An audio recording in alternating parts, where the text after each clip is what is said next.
Hello mga kaibigan, kakatapos lang ng Valentine's. Today is February 15. So kung ang inyong mga tuhod ay nanginginig, alam nyo na kung saan kayo pumunta. Kontakin nyo lang ako at ituturo ko sa inyo ang proper way ng pag-exercise. O sige, samahan nyo kami. Watch and learn. 2, 1, 2. Pero nakatayo to ha.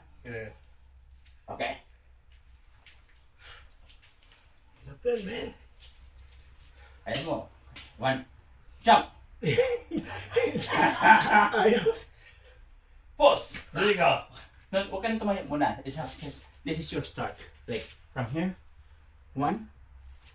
This look like it's a normal push-up, but you need to push your body up and jump, and your heel must not be touched into the floor just like this. So, para matibay yung paa mo and then yung tuhod. And then you do it repetition. Okay? Follow us.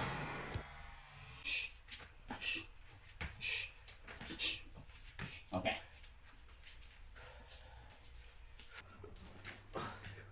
Kaya man.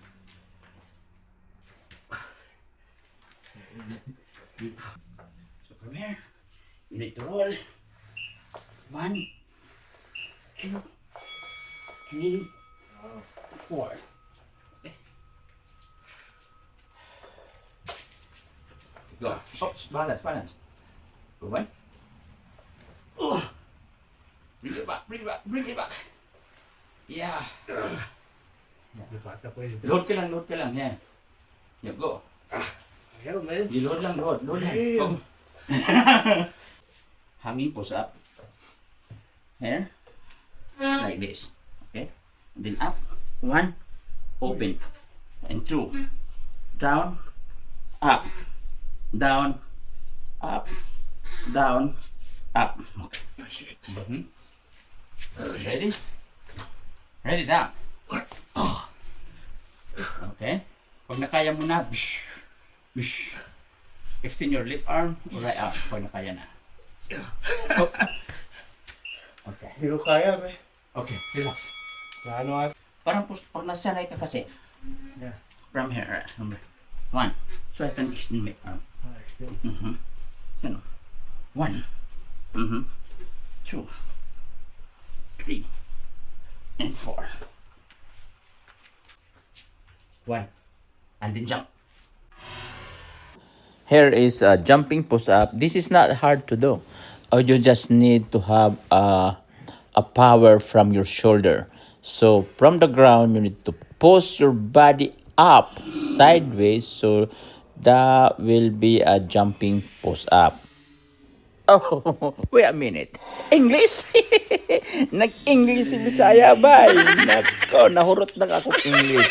Sige, balik ka puntaan eh. Sige, tuloy, exercise lang. Basig maubusan tag-English. More. Okay. Yeah. Ready? Jump. Okay. 2. Okay. Go back. Okay. Relax. Ayaw. So, papracticein mo lang yan. At least nakita mo Yeah. kung paano. Okay. Sige, up. Like that. So, I can...